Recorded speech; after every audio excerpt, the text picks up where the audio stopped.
एक भाई बहन समर कैंप से खेलकर जब वापस अपने घर लौट रहे थे, उसी बीच में एक तेज रफ्तार कार आती है, ठोकर मार देती है। पहचान करने के लिए बोल रहे थे कि गाड़ी यही है क्या। जब बच्चा देखा है तो इसलिए बच्चा बोला कि नहीं ये गाड़ी नहीं है। थाने में एक पुरानी सफ़ेद कलर की गाड़ी दिखाई गई और बिना नंबर प्लेट के, और बोला कि ये गाड़ी थी क्या। तो ये क्या बात है, आप एक बच्ची की जान चली जाती है और आप भावनाओं से खेल रहे हो। हम लोग बस यही प्रशासन से चाह रहे हैं कि उस बच्ची को न्याय मिले। वो घटना के पश्चात से ही लगातार पुलिस टीम लगी हुई थी। आज मैंने उसमें कुछ और भी एक्सपर्ट हैं उनको भी डाला है ताकि जल्दी से जल्दी आरोपी पकड़ सकें। नमस्कार, मैं पूनम भारती और इस वक्त आप देख रहे हैं केपी न्यूज़। एक परिवार जो कि इंसाफ की गुहार लगा रहा है। 29 तारीख को हुई घटना जिसमें एक भाई बहन समर कैंप से खेलकर जब वापस अपने घर लौट रहे थे, उसी बीच में एक तेज़ रफ्तार कार आती है, ठोकर मार देती है। जिसमें जो बच्ची होती है बहन जो कि 9 साल की, जिसको काफ़ी गंभीर चोट लगती है, जिसे तुरंत ही अस्पताल में एडमिट कराया जाता है। उपचार के दौरान उसकी मृत्यु हो जाती है 2 तारीख को। जिसके बाद पुलिस ने आश्वासन दिया कि इस की कार्रवाई बड़ी बेहतर तरीके से की जाएगी। पर उसी बीच में जब पुलिस ने परिवार को थाने में बुलाया और एक कार को दिखाया कि ये कार वही है जिससे घटना हुई थी। पर आपको बता दें कि जैसे मैंने आपको शुरुआत में कहा था कि भाई बहन समर कैंप से वापस लौट रहे थे, तो उस जो मौके पर जो उसका भाई वापस घटनास्थल पर था, उसने बताया कि ये गाड़ी वो गाड़ी नहीं है। जिसके बाद से परिवार को पुलिस वालों पर विश्वास नहीं हुआ। जिसके बाद वह आज दुर्ग कलेक्टर पहुंचे थे एसएसपी से बात करने के लिए। इसमें उनके साथ विधायक देवेंद्र यादव भी पहुंचे थे और हम परिवार से बात करेंगे कि क्या कुछ उन्हें आश्वासन दिया गया, क्या कुछ हुआ था उस दिन। दीदी बताया कि आज आप लोग यहाँ आए, क्या कुछ मांग लेते हैं। हम लोग बस यही प्रशासन से चाह रहे हैं कि उस बच्ची को न्याय मिले। जो अधिकारी है उसे पकड़ा जाए, उसे भी उम्र कैद की सज़ा हो, वो भी अपने बच्चों और परिवार से दूर रहे। जैसे इस बच्ची को तो वापस नहीं मिलेगी, है ना, वैसे हम लोग भी न्याय चाह रहे हैं कि अपराधी पकड़ा जाए जल्द से जल्द। थाने में बुला के लेके गए थे, तो क्या आपको गाड़ी जो दिखाई थी वो क्या थी? थाने में क्या बोला गया आपको?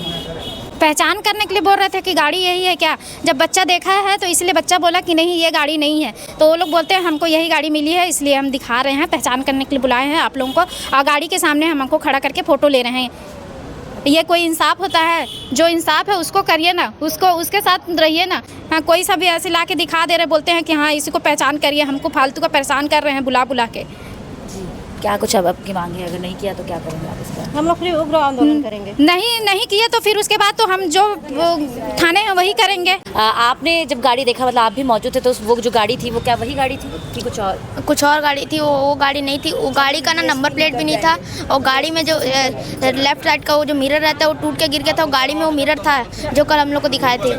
तो आपने सुना कि हमने परिजन से भी बातचीत की, जिसमें उस वक्त जो बच्चा मौजूद था उससे भी बातचीत की। उसने भी बताया कि इस प्रकार से किया गया था। और आज विधायक देवेंद्र यादव के साथ कलेक्टर पहुंचे थे और जहां उन्होंने एसपी से बात किया है, और इसी पूरे मामले को लेकर देवेंद्र यादव ने क्या कुछ कहा वो भी आप बाइट के माध्यम से आगे सुने। पिछले महीने कुर्सी पार की एक छोटी बच्ची समर कैंप में सेक्टर 2 में लगातार भाग ले रही थी। वो अपने भाई के साथ खेलने जाती थी। ये उनके बड़े भाई हैं। दोनों भाई बहन साइकिल से आ रहे थे। अचानक से एक गाड़ी आती है और उनको ठोकर मारकर चली जाती है। बच्ची का इलाज चलता है और इलाज के दौरान उसकी मृत्यु हो जाती है। तो अब पीड़ित परिवार उसके बाद निरंतर शासन प्रशासन से ये इंसाफ मांग रहा है कि उस बच्ची को न्याय मिलना चाहिए। जिसने भी उस बच्ची के साथ ऐसा कृत्य किया है कि गाड़ी से उड़ाते हुए निकल गए, उसकी शिनाख्ती होनी चाहिए, पहचान होनी चाहिए, और वो जेल के सलाखों के पीछे होना चाहिए, उसको सज़ा होनी चाहिए। लेकिन दुर्भाग्य है, पुलिस पता नहीं किस तरीके से कार्रवाई कर रही है, क्या छुपाना चाहती है, किसको बचाना चाहती है। और इतने दिनों में, क्योंकि पुलिस ने ये वादा किया था परिवार से, पीड़ित के परिवार से, कि हम 4 दिनों के अंदर जो भी मुजरिम रहेगा उसको सामने लेके आएंगे। आज कितने दिन निकल गए, लेकिन अभी तक ना मुजरिम सामने आए हैं, और उसके बाद पूरे प्रकरण को खानापूर्ति करके ढकने की अलग कोशिश की जा रही है। कल परिवार को बुलाया गया और थाने में एक पुरानी सफ़ेद कलर की गाड़ी दिखाई गई और बिना नंबर प्लेट के, और बोला कि ये गाड़ी थी क्या। तो ये क्या बात है, आप एक बच्ची की जान चली जाती है और आप भावनाओं से खेल रहे हो। आप उचित जो कार्रवाई करनी चाहिए या जो अपराधी है उसको पकड़ने के बजाय लीपापोती कर रहे हो। तो ये हम बिल्कुल नहीं होने देंगे।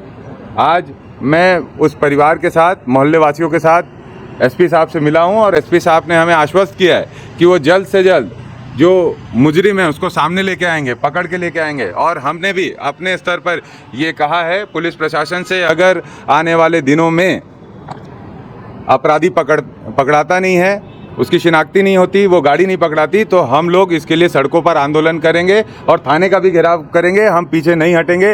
इंसाफ उस बच्ची को मिलना चाहिए और उसके लिए हमें जो करना पड़े हम पूरी जिम्मेदारी से करेंगे। साथ ही इस पूरे मामले में एसएसपी ने भी क्या कुछ कहा है वो भी आप बाइट के माध्यम से सुने। प्रार्थीकरण को लेकर विधायक जी आए थे और उनके द्वारा जो तथ्य बताए गए थे और पुलिस की टीम उस पर काम कर रही है और कोशिश करेंगे आरोपी जल्दी पकड़ में आ जाए। सर सीसीटीवी कहीं खंगाली जा रहे हैं? सीसीटीवी उस जगह पे जहाँ पे घटना हुई वहाँ पर नहीं है, लेकिन जो आने जाने के रास्ते के फुटेज है उसको पुलिस देख रही है। सर इतना लंबा समय लग गया सर, 29 तारीख की घटना है। हाँ, वो घटना के पश्चात से ही लगातार पुलिस टीम लगी हुई थी। आज मैंने उसमें कुछ और भी एक्सपर्ट उनको भी डाला है ताकि जल्दी से जल्दी आरोपी पकड़ सके। परिवार जो पीड़िता की माँ है उसका कहना है कि पुलिस दबाव बना रही है उनके परिवार पर, उनके भाई पर।